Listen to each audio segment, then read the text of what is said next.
Since 2016, I've been noticing a trend with some companies. This trend being that many anime licenses have been expiring and are being transferred to Aniplex of America. While this isn't something new, a license moving companies, how Aniplex is handling it is very bad. This isn't just a video where I complain about the prices of their releases. Many of those are already out there. This is a video where I will be giving actual detail on why this is happening and how it negatively affects you. You're not going to be happy with what I'm going to tell you, but I think it's important you know this as a consumer of anime.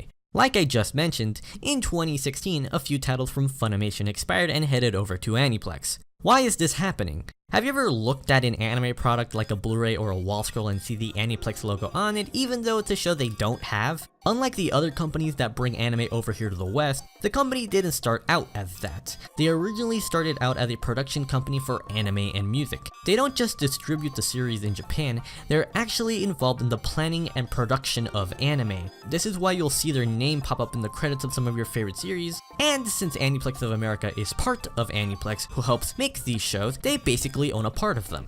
Aniplex didn't get into the licensing business until 2005. Even then they didn't acquire many series until a few years later. Other companies acquired them, which involved paying the Japanese companies that owned them. Once the license expired, they get them back. Licensing is basically borrowing a show with a time limit. Once time runs out, whoever licensed it no longer can do anything with it. There's a very big difference in owning and borrowing in just the way it sounds and in what it means. You may be thinking, this isn't so bad. I am now at the part that will most likely piss you off. Aniplex of America has a very different business model compared to the other companies. The model is made to make the most amount of money as they possibly can. They do this by having expensive releases, but also each release having a very small amount of episodes. Buying a whole series from them will definitely be in the triple-digit range, even though most of their anime aren't even that long. The other part of the business model is to license super popular series so that from the huge fan base, a fraction of it will buy these releases. The model mainly caters to anime that are popular at the moment or that will be popular for years to come. If they have a show that isn't popular, they will do nothing with it. Having something super popular and making it really expensive is a smart model. If they have a show that isn't the hot thing right now, they will stop supporting it, and there are many examples of this. Let's start off with Bakano. This anime had a split license. Streaming and DVD went to Funimation, and Blu-ray went to Aniplex. Funimation acquired it in 2008 and later released it on DVD the following year. Aniplex released it on Blu-ray in 2011 and then reprinted it in 2012. After the second reprint of the series, Aniplex still hasn't manufactured any more of it till this day, while Funimation kept selling their DVDs until February of 2016. They didn't do anything because it wasn't relevant. When they got the rights back, you would expect them to put it on a streaming service or something, but now it's been a year and they still haven't made it available. Read or Die is another one where they released it and they stopped reprinting it afterwards, and have not done anything with it. It's incredibly infuriating because when you go on their website, they still show them off on their titles page even though when you click on them, all you get is that it's sold out.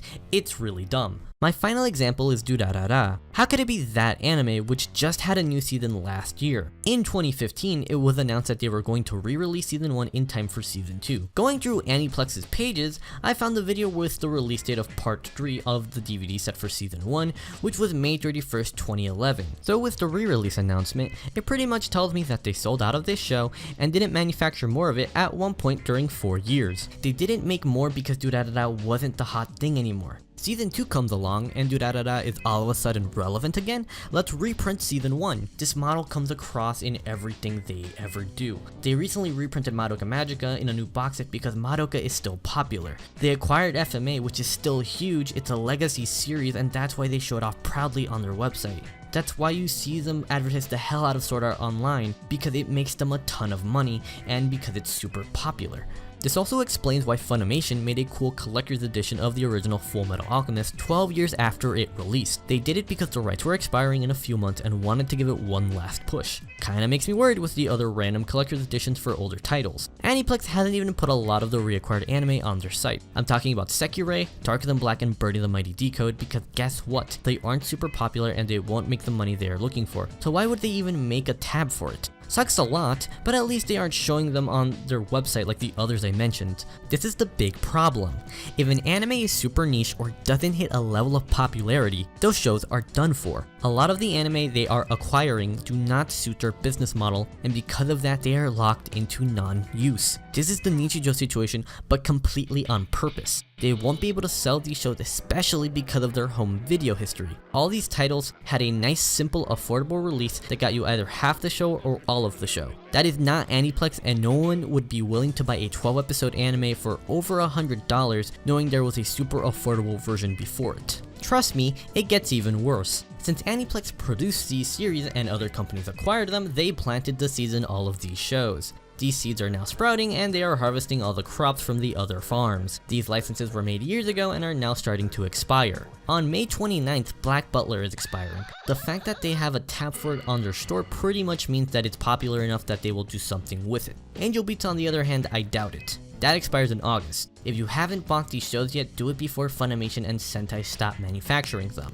We already lost Sekirei, and Night Raid 1931 is the other one going this year. But in 2018, we're losing a lot of shows. I'll link below a list so you guys can see what's expiring in the coming years. Also, bother them on their social media, bother them on their live stream, tell them you want X show back. These shows are usually so niche that they always avoid questions on them because it's always a very small group asking about them. They won't be able to avoid it if it's a large batch of people, and if someone at Aniplex sees this and says this is false, the only way to prove me wrong is to put one of these shows on streaming. I will happily eat my words when that happens, but for now I'm going to call you out, Aniplex, because I will not stand for you taking anime away from people.